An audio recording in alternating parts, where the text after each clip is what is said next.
The city of Valletta here in Malta in Europe. UNESCO once named Valletta one of the most concentrated historical areas in the world and added it to its list of World Heritage Sites. Although this southernmost capital of Europe is also one of its smallest capitals, it packs so many attractions that you can easily spend days enjoying its narrow streets and massive stone city walls. The town was built by the Knights of St. John, and from the very beginning it was constructed as a massive citadel after the Knights were nearly defeated by the Ottoman Turks in the 16th century. This fort protected Malta for many years to come and preserved the city's unique architecture.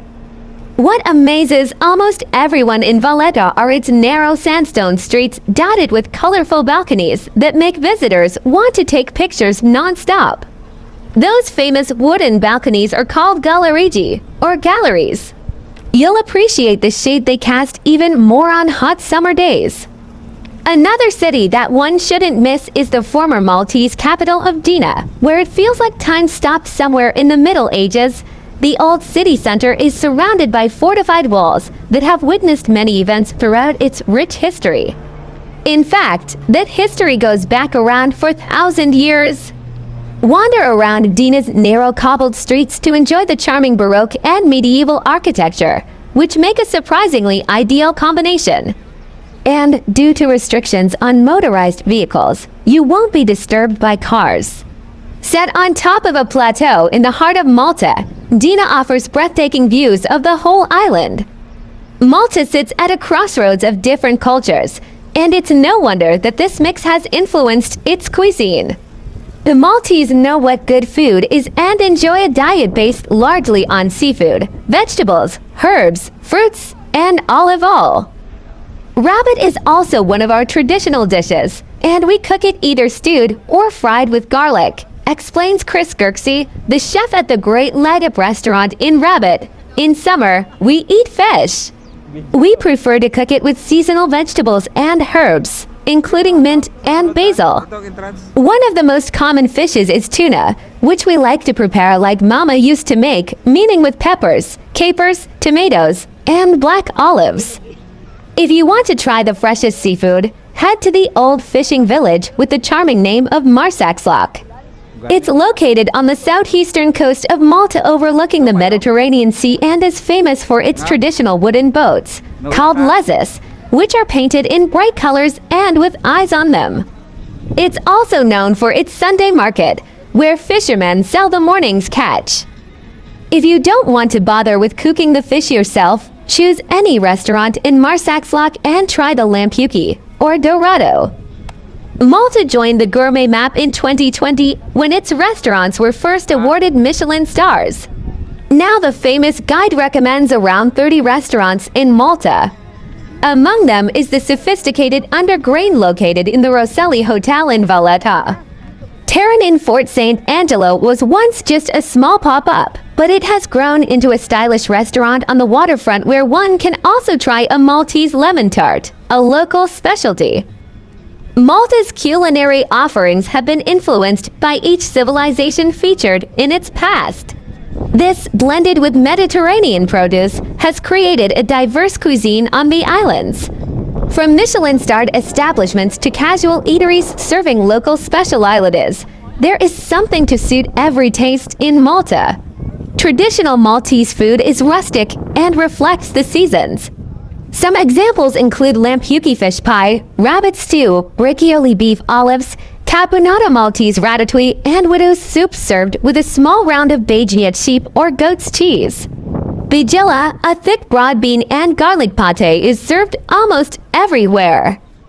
Some of the local snacks that must be sampled include Cobb's Big, a round of bread dipped in olive oil, rubbed with ripe tomatoes and filled with a mix of tuna, onion, garlic, tomatoes, and capers, and pastizzi, a flaky pastry parcel filled with ricotta or mushy peas. To get an idea of the local produce, head to Marsaxlokk Fish Market on Sunday morning to look at the fresh catch offered up by the Maltese waters.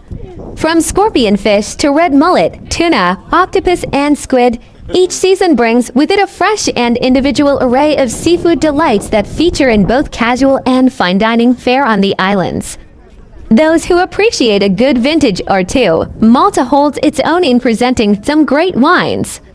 It may not be as famous for its wines as its Mediterranean counterparts like France, Italy, and Greece, but this hasn't stopped the Maltese wineries from winning several accolades at international competitions.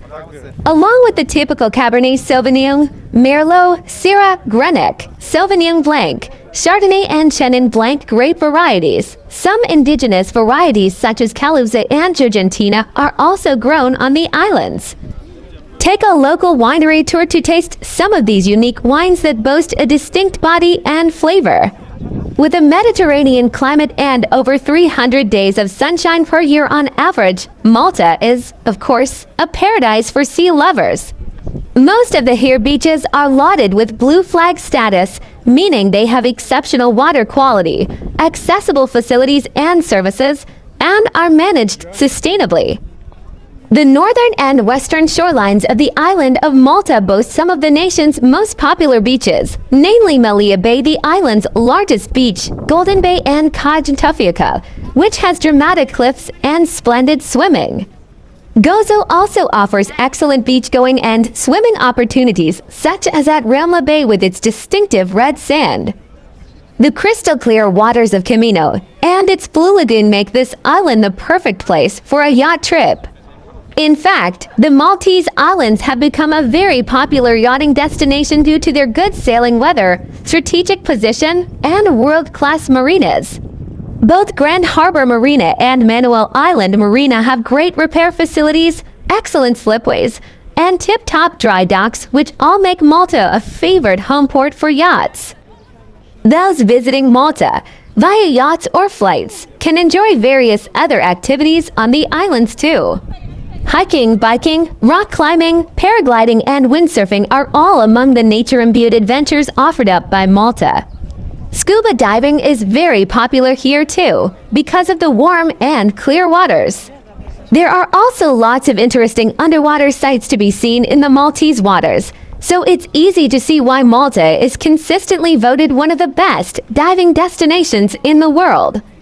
The Maltese stand swollen with pride for their beautiful country, an understandable emotion when one considers the deep-rooted traditions and varied culture within its borders. Churches, palaces, gardens, theaters, museums, and impressive forts punctuate its landscape, each boasting a distinctive personality and story. One of Malta's most popular cultural attractions is the grandiose St. John's Co-Cathedral, which overflows with ornate riches, including Masha Preti's intricate stone wall designs as well as a painted vaulted ceiling and side altars. Two masterpieces by Caravaggio are housed here, one of which is the beheading of St. John the Baptist, one of Europe's most famous artworks. The church's museum also showcases an impressive collection of Renaissance woodcut and copperplate prints and lithographs by the German artist Albrecht Dürer. Coins, silverware, religious vestments, and even Egyptian amulets are also kept here. The Grand Master's palace glitters as the armor-suited guards line its marble corridors. Adorned with dazzling tapestries portraying exotic wildlife of the New World, visitors will be delighted with this show of beauty and artisanship. Another palace worth visiting is Palazzo Parisio. Described as a miniature Versailles, this magnificent palazzo showcases Maltese and Italian craftsmanship from the turn of the 19th century.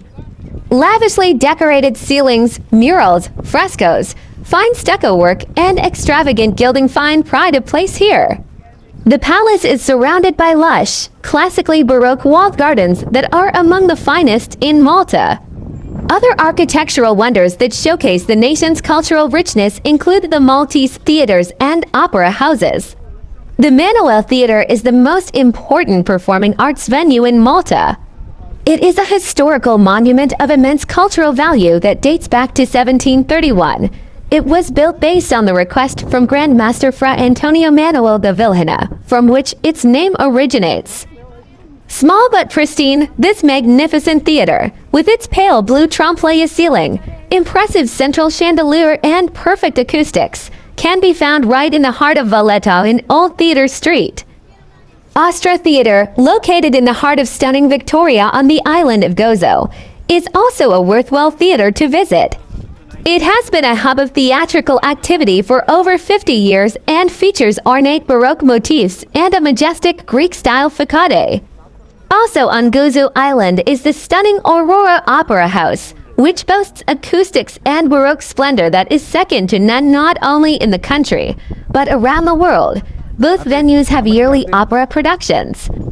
Diving further into the art scene, visitors can head to the Muga Museum in the Auberge d'Italie in Malta's capital. A community art project founded in 2018, Muga boasts an incredible collection of art spanning from the 16th century to the present day. Another expedition not to be missed is a visit to the ancient capital of Dina, known as the Silent City. Perched atop a plateau with panoramic views of the neighboring towns, Dina is one of Europe's best examples of an old walled city. Its narrow streets are framed by an eclectic mix of medieval and Baroque architecture. A beautiful, sun-soaked oasis in the Mediterranean Sea, the Maltese archipelago is a storied place brimming with history, culture, superb cuisine, and sublime yachting opportunities. FOUR visits the island nation to uncover why it should be next on your list of must-visit places.